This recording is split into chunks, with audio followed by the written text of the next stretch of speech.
Grabamos. Bien. Entonces, continuemos con lo que estábamos viendo ayer.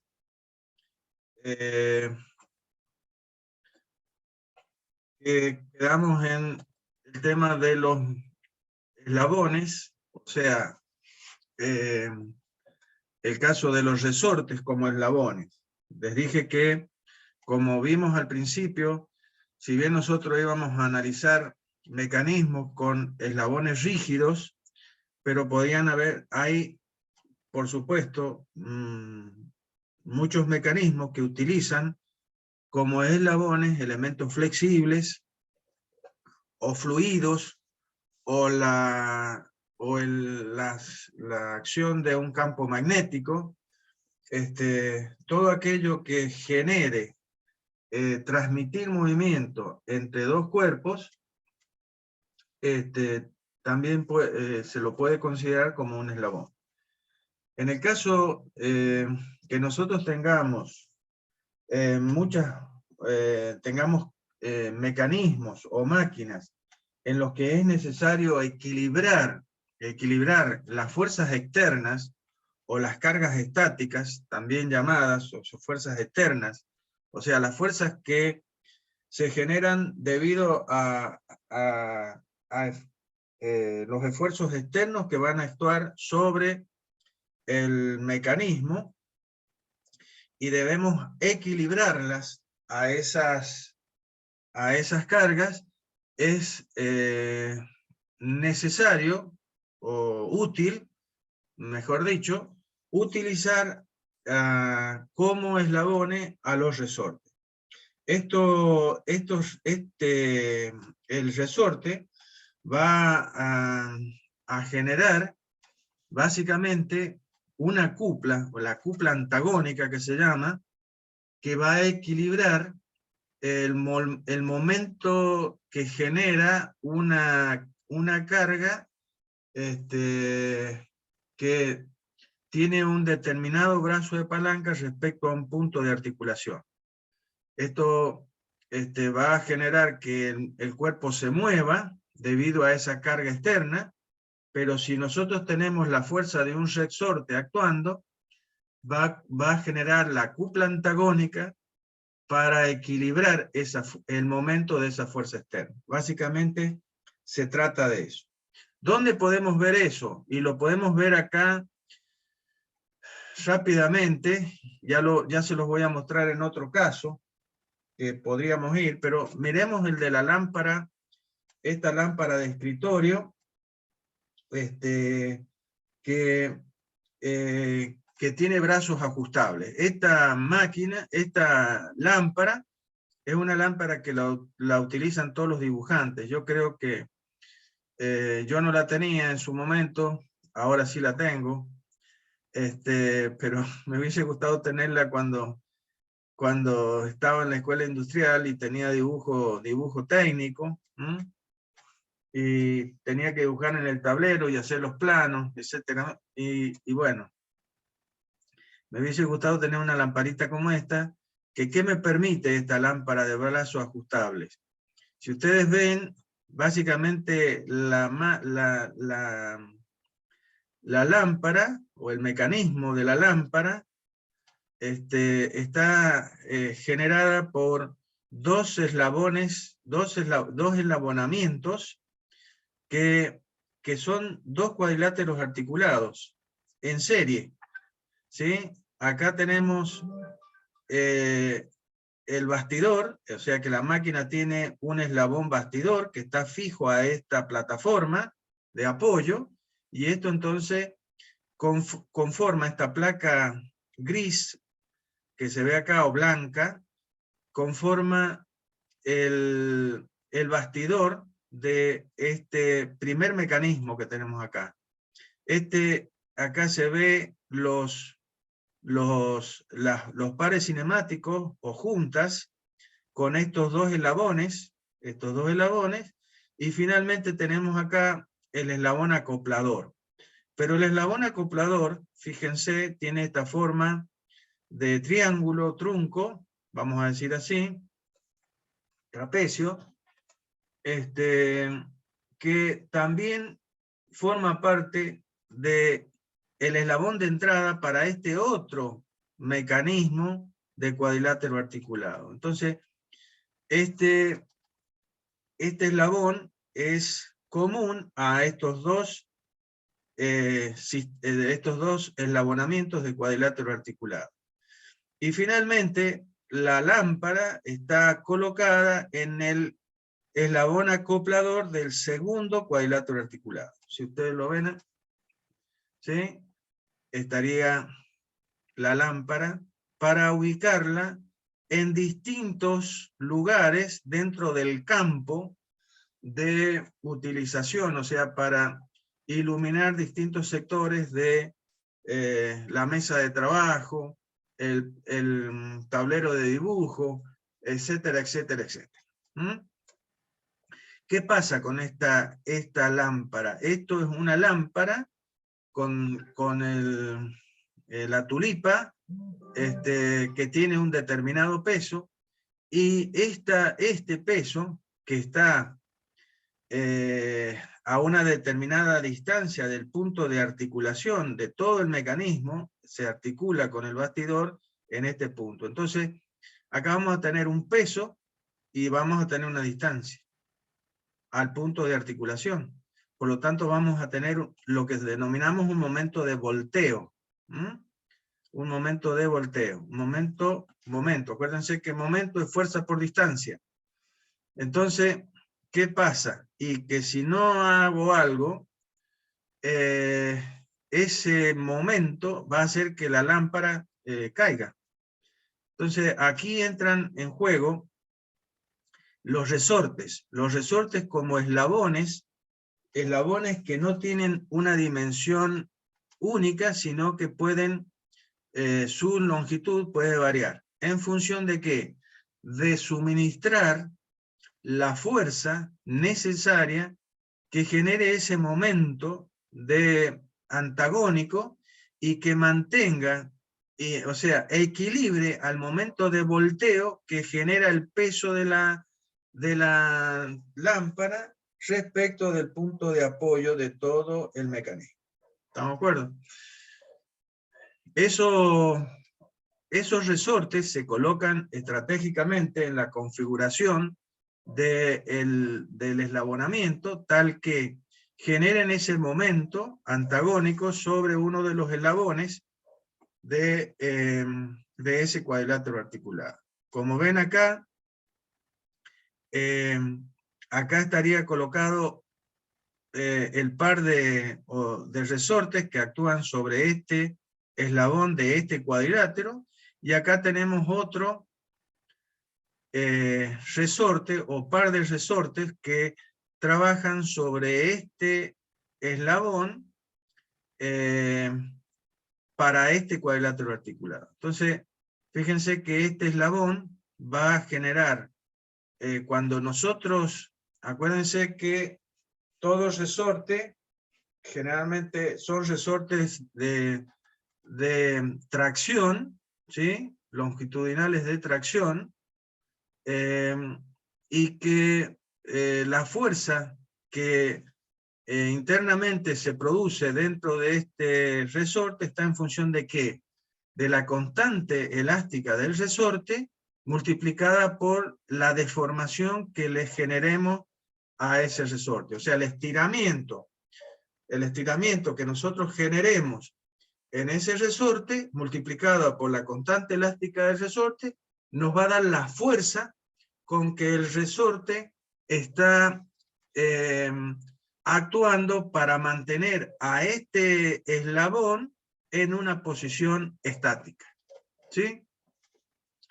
Y por lo tanto generando la fuerza sobre este sistema, este eslabonamiento, de tal manera que, fíjense, el resorte une a este eslabón con lo que sería el bastidor correspondiente a este cuadrilátero articulado. Entonces la fuerza la hace en sentido contrario a la fuerza que la lámpara hace respecto a este punto. La fuerza es un peso que está hacia acá y genera un momento antihorario. En cambio, este resorte está actuando con una fuerza que está aplicada en aquel sentido sobre, al estirarse, porque lo hemos estirado acá, al estirarse, entonces aplica una fuerza que está en sentido contrario, tratando de que este eslabón no vaya a caer. Entonces produce un momento horario, por lo tanto es la cupla antagónica a la que genera la lámpara.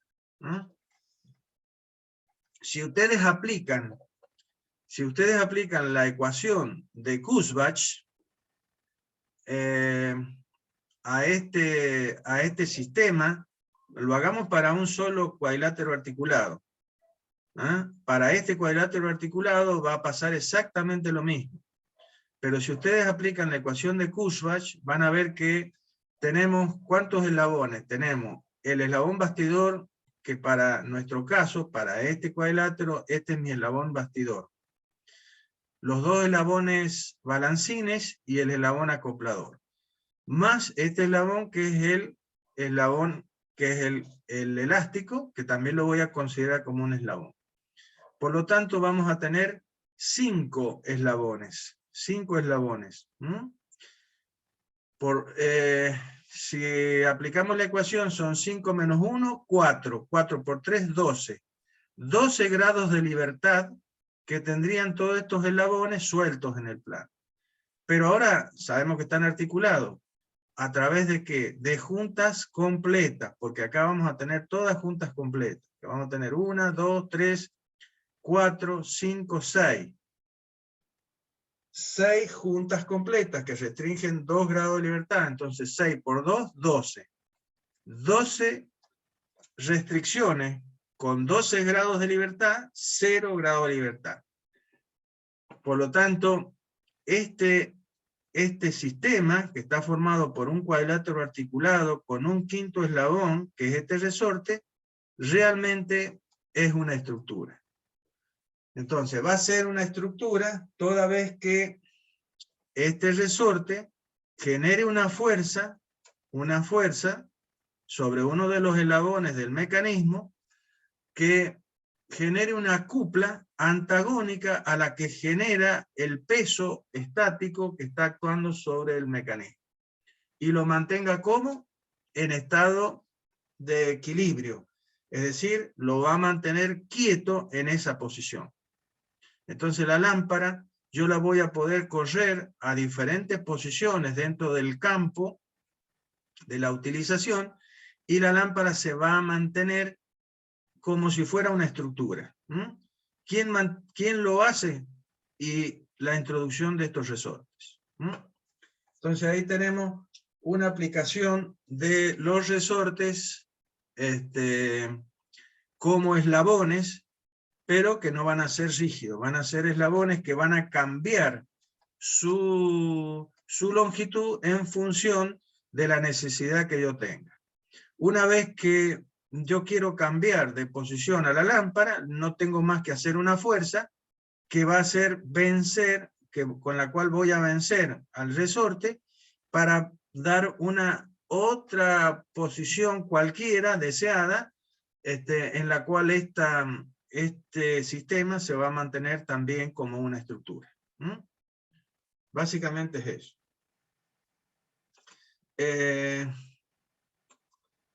Bien.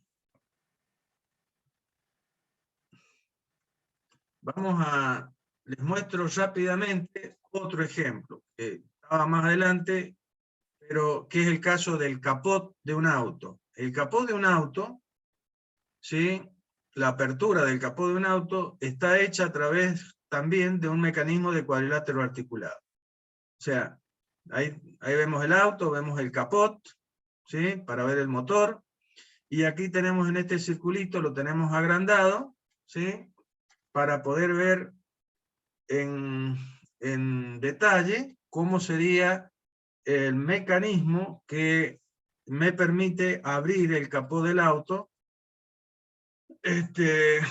básicamente. Bien, estos dos puntos de articulación, llamados 1, son básicamente el bastidor, o sea, son puntos que le pertenecen al chasis, ¿sí?, del vehículo. Entonces, la parte fija del mecanismo. Entonces, estos dos puntos son puntos de articulación de este eslabón balancín y de este eslabón balancín en el chasis, ¿sí? Son estos dos eslaboncitos que se ven ahí.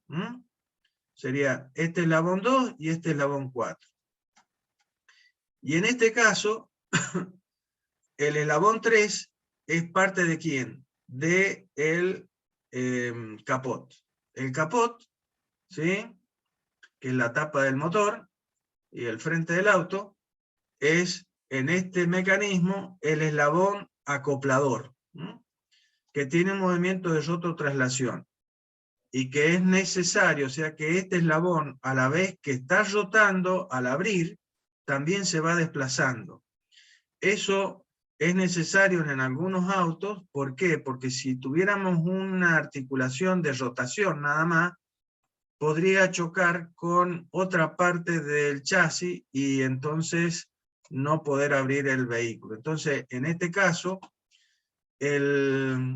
con este sistema de cuadrilátero articulado, nosotros lo que hacemos es, a la vez que el capot se abre rotando, pero también se eleva, y eso hace que no toque otras partes del chasis.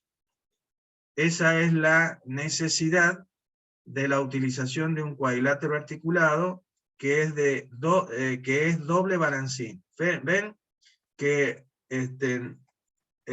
también tiene utilización un mecanismo de doble balancín, no solamente el de manivela balancín.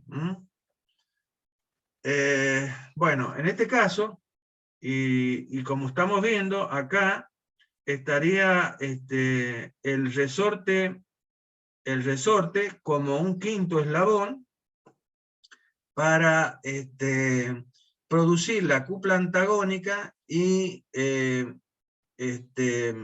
contrarrestar el momento de volteo. ¿Por qué? Porque este capot, cuando ustedes lo abren, ¿sí?, si no lo sostienen con algo, lo más barato sería, y en muchos autos, salvo un auto de gama alta, no tiene, el de gama alta no tiene el puntal, o sea, un hierro que sostiene, que nosotros cuando abrimos el capot, sostenemos con ese hierro al capot para que no se caiga. ¿Sí? Normalmente pasa eso. Si ya estamos un poquito en un auto un poquito mejor, y bueno, vamos a tener el caso de este resorte, que va a mantener a este capot en esa posición de abierto, cualquier posición de abierto que yo quiera. ¿Por qué? Porque este resorte va a darnos, en función de la longitud que adquiera, una fuerza que va a generar una cupla que va a vencer el peso de volteo que tiene este capot. ¿Por qué? Porque el centro de gravedad de este capot puede estar en el medio, pónganle. Toda la masa de este capot, de esta chapa, ¿sí?, que tiene una profundidad, tiene un ancho, en función del ancho de este vehículo, entonces va a ser esta área por una profundidad, vamos a tener un peso total. Y ese peso, imaginémonos que está en el centro geométrico de esa chapa. O sea, estaría acá en el centro más o menos. Por lo tanto, esa fuerza peso a una determinada distancia de articulación de esa chapa va a generar un momento de volteo. O sea, va a tender a caerse si nosotros no lo sostenemos con algo. O con la mano, o con un hierro, o colocando este resorte que va a proporcionar esa cúpula antagónica, venciendo o equilibrando ese peso que tiende a cerrar el capó. Básicamente, esa es la cuestión. Acá también podemos aplicar la ecuación de Kurzbach. Si ustedes aplican la ecuación de Kurzbach, van a ver que esto es una estructura. Es una estructura siempre y cuando yo no la mueva al eslabón acoplador.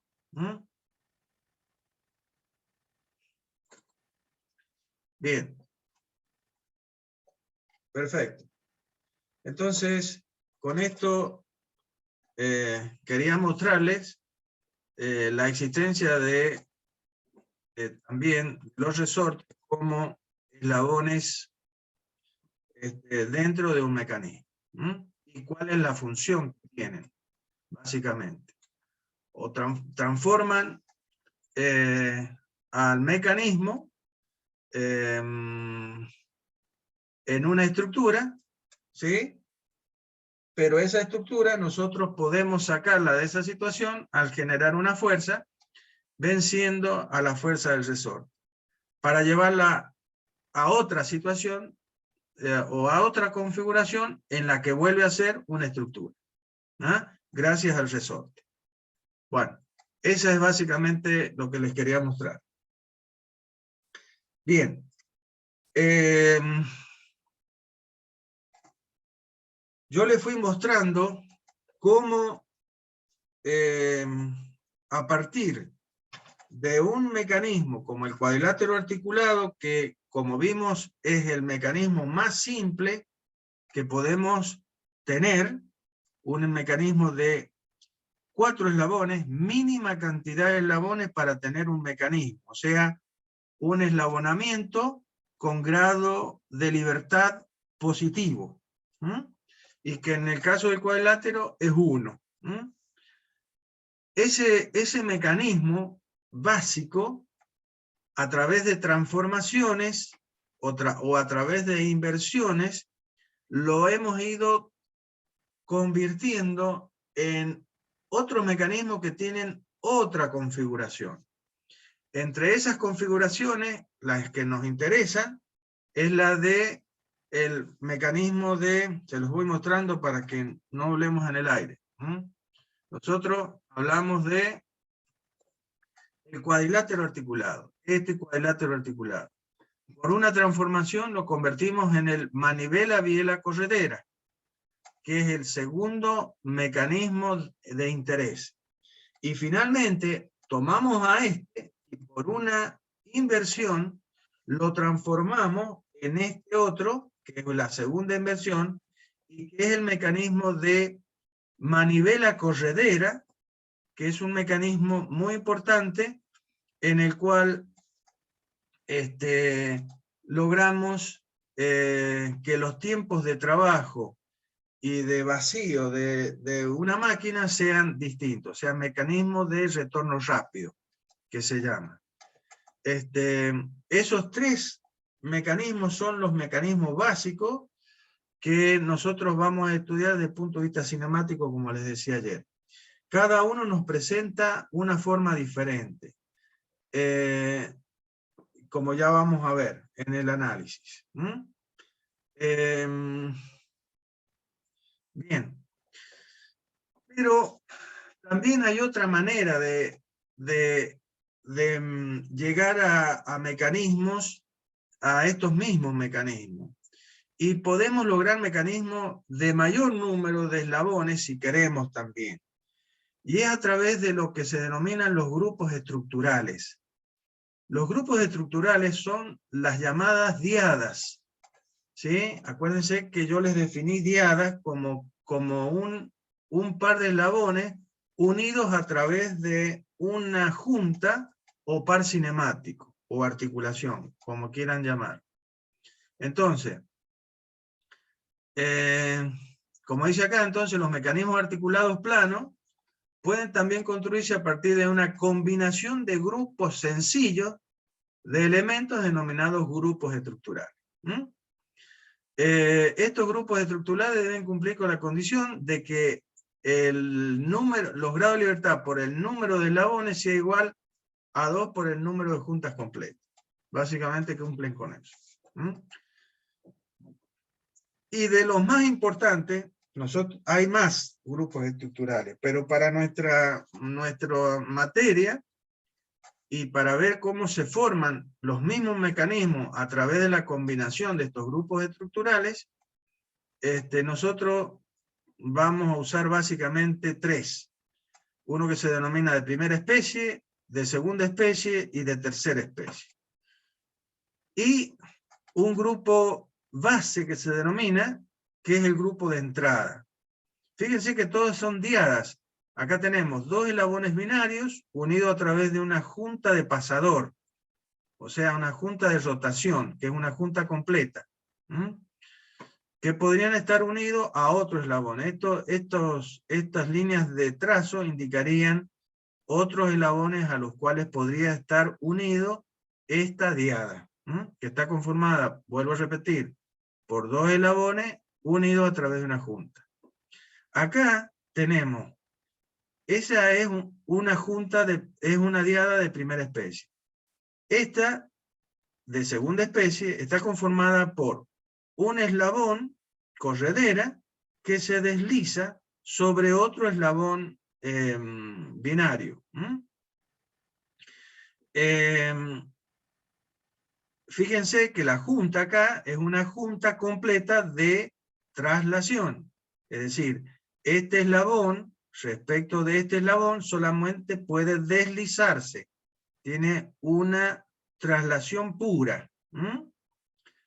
Si yo hago a este eslabón, acuérdense, si hago este eslabón bastidor, ¿qué puede hacer este eslabón respecto de este? Y solamente trasladarse respecto de este eslabón.